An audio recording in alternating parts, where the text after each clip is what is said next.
Hey guys, I'm playing one of my videos that I just posted today. It's called, I forgot the name of it, but it has the date of today, so we're gonna continue our game. As last time we did not finish it. They haven't even found us yet. I took over 2 continents. I see Minecraft. I'm deleting this. I'm deleting this. The one that makes it funny. No, please. That was pretty embarrassing. Oh man, I almost got all of Pakistan. I got all of Australia. Yeah. Okay, He's gonna delete Minecraft. Tackle him. But guys,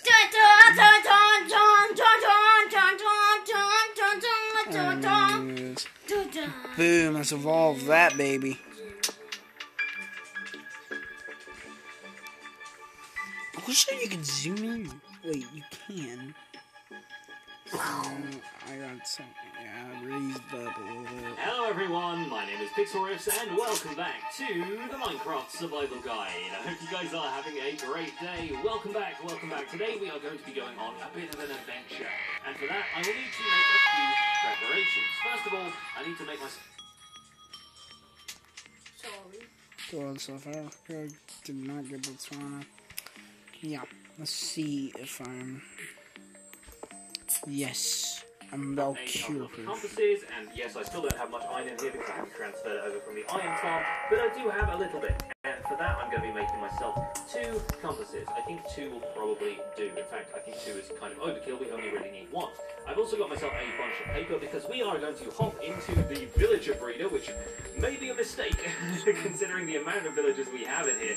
But I think it's probably going to be the right thing to do to grab ourselves a new cartographer friend. Previously, I visited cartographers over at the village that we discovered first over in that direction, but I think maybe, unless there's a cartographer down here, is that a cartographer or is he a librarian? These are the questions we need to answer, right? Let's pop down here and see what we have. You, sir! Yeah, Liam here to change it. Because today, my friends, we are finally going to do what people in the comments have been asking me to do for a little while, and we're going to visit a woodland mansion. Now, that is going to take a little bit of doing for a start. In fact, I'm not going to trade yet. I'm going to trade a bit more of that paper away. There we go. I hope that unlocks the next tier of trades. Yes, certainly does. What have we got? Empty map.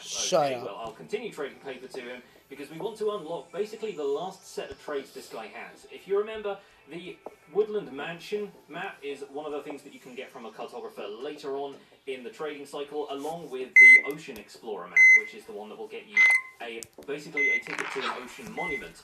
This guy, why are you not refreshing it? There we go. I was wondering why he wasn't refreshing the trades. These 2, this is what we need. We need the Ocean Explorer map and we need a Woodland Explorer map, and thankfully the Woodland Explorer map is only for 18 emeralds, which is really quite cheap, relatively speaking. It's not the lowest you can get it for, but it's a decent amount. So let me hop back up here and grab myself a few more emeralds from the storage system, and we can buy one of those off of him and see where it takes us.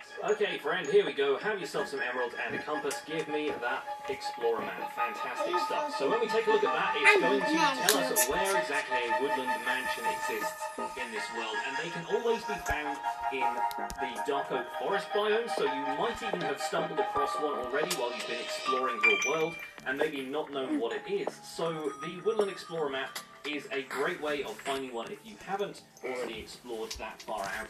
And in Java Edition, the woodland mansions tend to actually spawn quite far away. I think this is a little bit different on Bedrock because of the limited size of worlds on some of the older versions of the game, some like the Xbox 360 and the PS4 versions of the game. I think because they didn't have infinite worlds, they spawned the mansions a little bit closer. And some people have world seeds where the woodland mansions will actually spawn right close to where you spawn. So chances are you folks might have found one already. However, I have not, and I might have stumbled upon one. I guess that's northeast. So that's going to be in this sort of direction. Okay, I'm in the bottom right-hand corner of the map, and my marker is very small, which indicates to me that this one is probably quite far away. Hence why I Yeah, I died from a Vicadator. Why we have done a little bit of trading, and why I'm bringing a few things with me, like torches and so forth. We'll probably bring, I don't know, maybe about a stack. These are the guys. Well, I hate them. They just won't get infected. I got got Madagascar infected once, which I really my loved. tools are all healed up, my tools are all mended, and I think that's pretty much everything. I'll keep bringing this paper with me just in case, because if we run out of rockets, we might need to kill some creepers, that kind of thing. I might also, if I've got my Silk Touch pickaxe on me, bring the Ender chest with me, because that will be kind of useful for storing stuff in if we need to on the way back. One more thing I'm really glad that I just looked at my inventory and remembered is a shield. I will definitely need a shield for this, because there are some enemies inside a woodland mansion that can hit you pretty hard. So yeah, let's bring some dark oak logs with us. We would no doubt be able to find some wood on the way, but it's always nice to prepare this stuff before we leave. There we go, one shield. We'll turn these into sticks so we can make some more torches if we need to. Perfect. Okay, so we've got a shield in our inventory. I'm actually going to keep the map in my... Got all of Asia, got all of Europe. Almost got all of Africa. Got all of Australia. Got all of Indonesia. And come back when we've got a little bit closer to the mansion, because I haven't really scouted this location out. I don't know where this is going to be, so chances are we will have a bit of a long journey ahead of us here. One great way of flying long distance is to get basically as high up as you can, find an angle where you're kind of facing like at a subtle downward angle so that you don't start to lose momentum in the air, and then just kind of point yourself and fly. And if you've got a map telling you which way to go, then that's usually pretty effective. But all of the kind of dipping down and raising yourself up to gain a little bit of height, gain a little bit of speed, tends to slow you down a little bit. If you just kind of coast like this, it saves on fireworks a great deal. And in the process of this, we are going to be loading a lot of chunks off the world in this kind of diagonal line heading out here. So we're probably going to be getting into new terrain relatively quickly, and there might be some stuff to spot along the way, but chances are we're not going to find anything that we haven't already found until we get to this woodland mansion. Oh, the map marker just started moving, folks, and it's getting towards night time, which means, yeah, it's been a little while. We've been flying for maybe about 4 or 5 minutes right now, but the map marker is increasing in size, which means we are getting close to our location. How many people are gonna die before I even start killing them? There's a dark oak forest Like, kind of on our right-hand side, but that's not the one we're looking for. We're creeping up the edge of the map here, though, so chances are we will run into this dark oak forest relatively soon. It's going to be on the other side of this ocean, perhaps. I'm already more than 5,000 blocks away from my spawn point, and yeah, looks like we might be coming across it now. And I really didn't want to do this at night, but I guess we will have no other choice if that's where the mansion is. It's probably going to be loading in over here any second now. There it is, emerging out of the fog, and this is a pretty big dungeon, and it is effectively a dungeon. This is a generated structure that will turn up in your world in much the same way that a jungle temple or a desert temple will. These are significantly larger than either of those, though it's probably even bigger than the Ocean Monument, and it contains a series of procedurally generated rooms inside, and there are some inhabitants. And this is where we get into some fun stuff with illagers. Oh, and it's raining, of course, a perfect opportunity to go into this old creepy house in the woods and seek some shelter, not to mention the fact that there are creepers nearby. Hello, I'm going to jump out. No, not. Apparently I'm going to just have you explode in my face instead. Thank goodness for protection armor, huh? Right, so yeah, we've used up a decent chunk of our fireworks. We better come in here and take shelter, but the residents are not going to be too happy about that, and we are here to meet the residents themselves. These are going to be some of the trickiest and hardest hitting mobs that we encounter in the overworld. They are called illagers, and they are kind of like the villagers' grumpier cousins, in a way. You will start to hear them as you walk around the mansion. They make a grumpy village noise most of the time, and I'm going to start lighting up this area because, as you can tell from that spider being around here, the woodland mansions are not super well lit by default. The torches are quite high off the ground, and you'll find that hostile mobs tend to spawn in here quite frequently. So there's a chance that we will encounter a fair few skeletons and spiders and creepers and that kind of thing. There's also, there's a hidden room. This doesn't happen very often. This is just kind of a quirk of the woodland mansion generation, and in here you will find the occasional bit of loot, the occasional sort of efficiency axe. They've obviously been farming trees in here, but for some reason this tree is made of dark oak wood, where it looks like it's generated like a normal oak tree. It's a bit of a fun Easter egg kind of thing there. And there is a Vindicator. These guys are... he's not spotted me yet, thankfully.